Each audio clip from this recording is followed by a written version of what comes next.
नमस्ते जी। नमस्ते नमस्ते। ये आपने अपने कान में जो पहन रखा है, ये फैशन में है कि इसका कोई साइंटिफिक रीजन, ये बताओ प्लीज एक बार।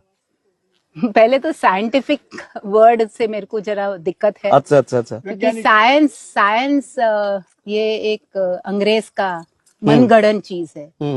मुझे एक ही है कि एक ही प्रमाण है, शास्त्र भारत से आया है, सनातन धर्म का ये सब शास्त्र में लिखा है। किसी ने कुछ लिखा नहीं है, ये शास्त्र में हमको ऋषियों की धरोहर है। तो जब भी आप बच्चे को कान ऐसे पिलते हैं ना, तो हम टाइची करते थे, तो हमको एक एक्सरसाइज ये है, ऐसे खींचना है। तो जैसे पायल पहनती हूँ ना, ये राजस्थानी वाले पहनते हैं, ये लेबर में हेल्प करता है। तो पहले पुरुष और महिला जो थे, उनके उनके पहनावा ना एक ही था। वो लंबे बाल थे, वो कुछ पहनेंगे, कान में इतनी लंबी लंबी, आप महाभारत रामायण देखते, उसमें जरा अलग दिखाया है। बट वस्त्र जो था, अंग वस्त्र, पुरुष ऐसा पहनेगा और लेडीज ऐसे पहनेंगी। स्टिच कपड़ा हम नहीं पहनते थे। तो पुरुष महिला एक तरह की वस्त्र पहनते थे। और दूसरी बात है कि ये जो चीजें थी, ये जो बिच्छू, इसको क्या बोलते हैं, टोरिंग, और ये नाक का, सिर्फ ये अलग था पुरुष और महिला में।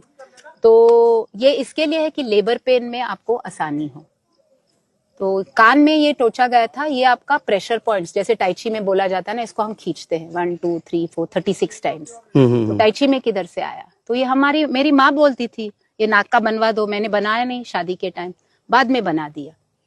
तो ये सब बहुत ही स्वाभाविक, नेचुरल था। मेरी माँ 3rd स्टैंडर्ड फेल थी, तो ये सब चीजें उसको मालूम थे। मेरे पिताजी को मालूम था कि हम बोलते हैं इडली बहुत अच्छा है, फर्मेंटेड फूड है, 4 बजे के बाद दाल नहीं खाना चाहिए, प्रोटीन है, 6 बजे से पहला खाना चाहिए। तो ये साइंटिफिक नहीं था, ये हमारा जीवन शैली थी।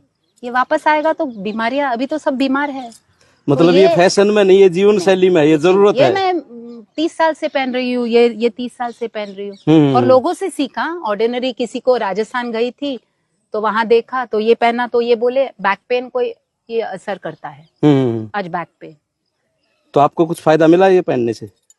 40 साल से वेस्टर्न मेडिसिन लिया नहीं मैंने। अच्छा अच्छा। नहीं, सीरियसली है, प्रॉब्लम्स है, क्योंकि कुछ ना कुछ होता है, ट्रैवल करना होता है, ये होता है।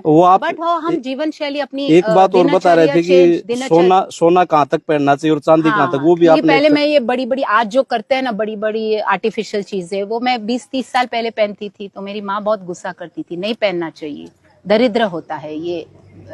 तो सोना कमर के ऊपर से पहनना चाहिए। एक स्वामी जी ने मुझे बताया कि ये क्यों ऐसे बड़ी बड़ी ये सब पहनो मत, आपका त्रिदोष का इम्बैलेंस हो जाएगा। तो आपका संतुलन, संतुलन, त्रिदोष जो है, वात पित्त कफ, तो ये कोई देखता नहीं है। और 80% 90% आज बीमारियां वात के वजह से है, सबको वात का प्रॉब्लम है। तो रहन सहन, दिनचर्या, ऋतुचर्या तो चल जाता है। ये आप सही करेंगे, बीमारियां नहीं आएंगी। बीमारियां तो वेस्टर्न इन्वेंशन है। हाँ, कमर तक सोना पहनना है और कमर के नीचे चांदी होना चाहिए। तो ये कंदूरा जो बच्चों को पहनते थे, ये सब लेडीज वहां राजस्थान में पहनती थी। मेरे को दिखाया तो बनवा के लिया फिर।